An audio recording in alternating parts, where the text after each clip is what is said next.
Dale Dougherty is founder and CEO of Make Community. He's one of the people that I really like to lay blame for on this whole maker movement. And it's okay, I'm a card carrying maker myself. I participated in the global event, at least the national event in Queens for 2 years, and Yeah. that was phenomenal. So thanks for setting that up and being responsible for that, Dale. Thank you. Well, Uh, nice just to be here. just a little bit of a background here for folks who don't know. Wikipedia, that incredible bastion of knowledge, defines maker culture as a contemporary culture or subculture representing a technology based extension of DIY culture that intersects with hacker culture, which is less focused on physical objects as it focuses on software.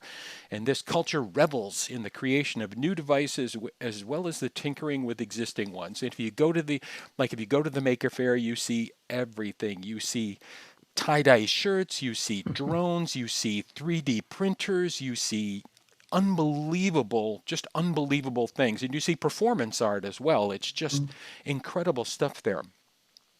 I'm talking to Dale because I think there are some insights to be gained from him about what Dale, what's the impact of all this stay at home work and play that's going on right now? And what impact has it had on the maker movement? Well, it's a good question. I mean, I think in a couple ways, culturally, I think there's a kind of resurgence of DIY going on, meaning do it yourself. And I always use that framing. It means you have to initiate this. It doesn't mean you do it alone. It just simply means that you're the instigator behind it to figure out how to make bread. Or, we have lived in a kind of great consumer culture that we could order anything we want. Hmm. And we're going through a period where it's almost like a jolt to the system. Is like, I can't get that. Right. Oh, but I could get flour and I can get salt and I can get yeast. I can make bread, right? Or to more mundane matters like toilet paper. Sure. But I think it's rekindling a spirit in us that we are capable of doing things. And consumer culture, in some ways, disabled us. Hmm. It said, just buy this. Yep. And what I always felt was not so much the necessity of DIY, but actually the kind of rewards from DIY were, I made it, right? It's mine. I know how something works. And that process of doing it is a process of discovery and learning. And, you look up and hours later, you finish something and you go, wow, what was I doing? That was great. So, distraction free, focused, immersion, and ultimately it's play. Yep. It's a kind of thing that rounds us out and keeps us keeps us together. So I hope that on one hand people are using some of this time to discover that again.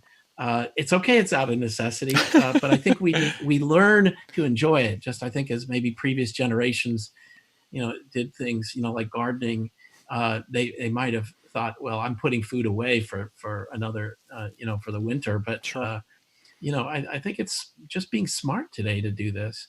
Now, and because we're sheltered in place with families, Hmm. it's a real opportunity to engage our kids. Right. I mean, I think this is wonderful in a way that we have Zoom and all these tools, but that's not going to be the conduit for kids learning. I believe it'll be something that is used to spark their learning, See, that's but a lot of it is them exploring, doing hands-on things. We started something called Family Maker Camp during the pandemic, just mhm. because we want to encourage parents to come up with things around the house and put out a little mystery box and let them explore, let them create, because it's what's coming out of their heads, not what's Right. on the screen.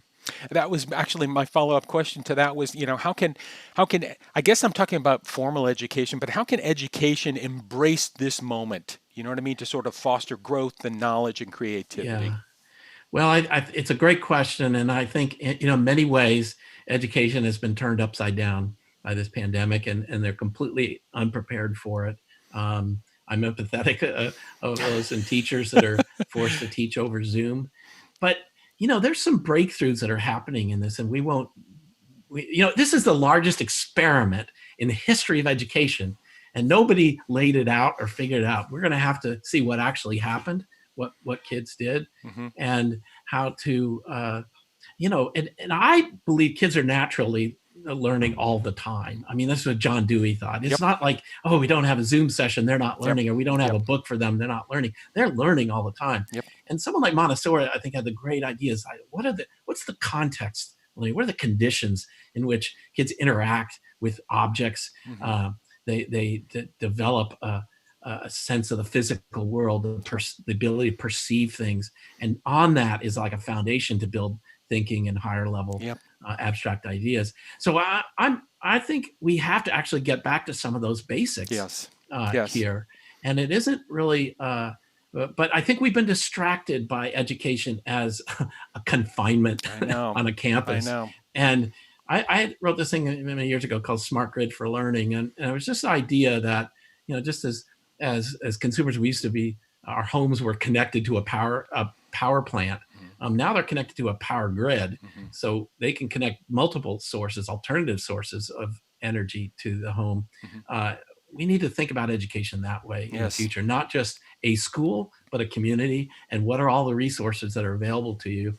And kids are going to be connecting those things up to themselves, and having choice at a very basic level. If my middle school pupil doesn't like the computer science program they have there, well, guess what? There's lots of others online that they can consume. And once we start creating a little parity of, hey, my teacher in middle school is actually teaching, on Zoom, and this other option is available also through Zoom, and they're better. I'm going to move over there. And this is the real power change in education. I think kids are going to end up with more choice. Oh, yeah. And more power. Yep. If that doesn't work for me, switch to something that does. Right.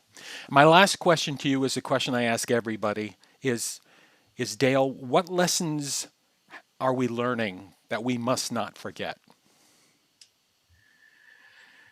Well, I think that I've been writing about this in a way. I call it Plan C, and Plan A is the government response. Plan B is the industry response. And when those two things aren't working together, the demand for a citizen or civic response is even greater. Mm-hmm. So when I see makers out there responding to the critical shortage of protective PPE or personal protective equipment. There are self-organizing groups that are coming together and say, we want to solve these problems. Mm-hmm. And they're really competent people working together cooperatively. And if I could put those two words together, competence and collaboration, that's what we shouldn't forget, is that when we work together, we're, at all levels of our society, and regardless of your expertise, regardless of your skill sets, we can do great things. That's fantastic. Dale, I really appreciate the time you took to speak with me here today. And best of luck keeping things going. Okay. Thank you, Dave.